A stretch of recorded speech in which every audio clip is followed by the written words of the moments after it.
Hey, we missed you on the fishing boat this morning. How's the catch? It was alright. There was a hole in the net last night and you're like one of the fish that got away. So, how are you feeling today? A fever.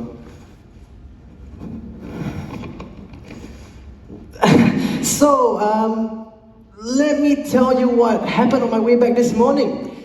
So you know how when I bring back our nets hack home every morning, I'll have to pass by Uncle Peter's house, right? And it's always the few mamas and children passing by. But whoa, this morning, like a party it was. Except that it wasn't, of course, it's bright as day, right? But think of this. We're in this small town, right smack in the middle of the Via Maris trading route. Everyone travels this route and no one turns off to our village homes. But suddenly, it's as if the whole world has detoured in here. It wasn't just us, regular fishermen coming home after work or mamas with their water pots and their kids.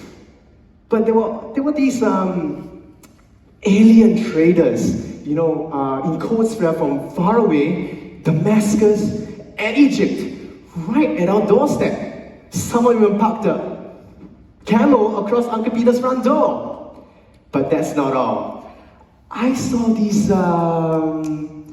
government peeps and those holy molies in their fancy robes. Which society are they from again? Alright, the Pharisees and the Sadducees. There were even a Roman soldier or two with their helmets on and their swords buckled. So strange. And everyone was trying to get into Uncle Peter's house, like bees to a hive. So what do? I have to find out what the honey is, right? So I pushed my way near the window. It was easy. I guess all the ladies gave way to me because I stank. All the parfum, the smell of the salt water, the smell of the sweat, and my favorite, the smell of the poisson, the fish smell. Ooh la la. Anyways, and then I got a good look inside the house, and this neighbor of ours, you know that guy who was born in Bethlehem, grew up in Nazareth, and then moved here to Capernaum? Yeah, the same guy who told Uncle Peter to let down his net after a whole night of zero catch, and they filled 2 whole boats of fish. What's his name? Do you remember? No? What about you? Do you remember his name? Do you remember his name? What about you? Do you remember his name? You, yes, you. Yes, that's his name. That's the guy. Jesus. He was standing right there in the middle of the house, and at his feet, some guy was lying on the floor on a goatskin mat. Ropes were tied to the corners, and 2 of them strung up to the roof. His body was all limp, and I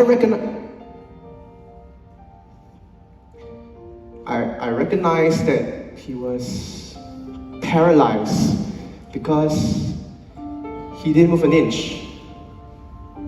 Not even when the flies came around. I looked up at the roof and wow, there were 4 pairs of feet up there. 2 faces looking through a huge hole between the roof beams. Those guys had broken a hole through the dried roof mud to let their friend down. Bits of reed and soil were still crumbling down. Everyone was talking. But then, suddenly, the house hushed out. Every eye was on that man, Jesus. And in a voice that was clear, calm, sure, and firm, he said this: "Son, take heart, for your sins are forgiven." son, take heart, for your sins are forgiven. The house went into an uproar. The holy molies were shouting, "Blasphemy! Who does he think he is? God?" The Romans were shouting, "Peace, peace, be calm, we can arrest you." The ladies next to me were saying, "Son, they just called a sick man his son?" And some smarty pants at the front shouted, "He needs healing, not forgiveness." Anyways, it took a whole 5 minutes of noise before everyone silenced out again. But during that rowdy moment, I saw Jesus turning his head from one side of the room to the other, taking in every single person across the room.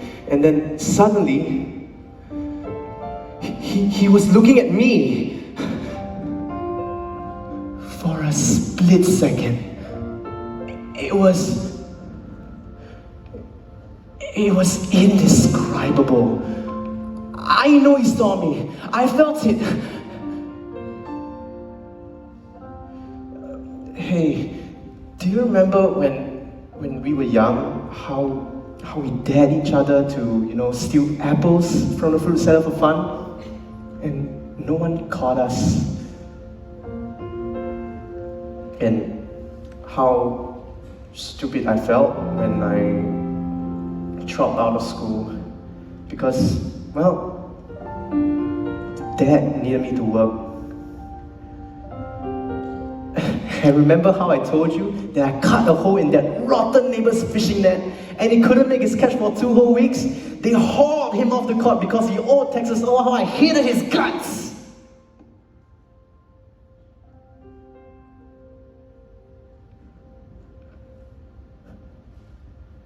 Jesus saw it all. And it wasn't guilt or accusation that I saw in his eyes, but it was release. Courage to let go, start over, and do better because God. Does this even make sense to you?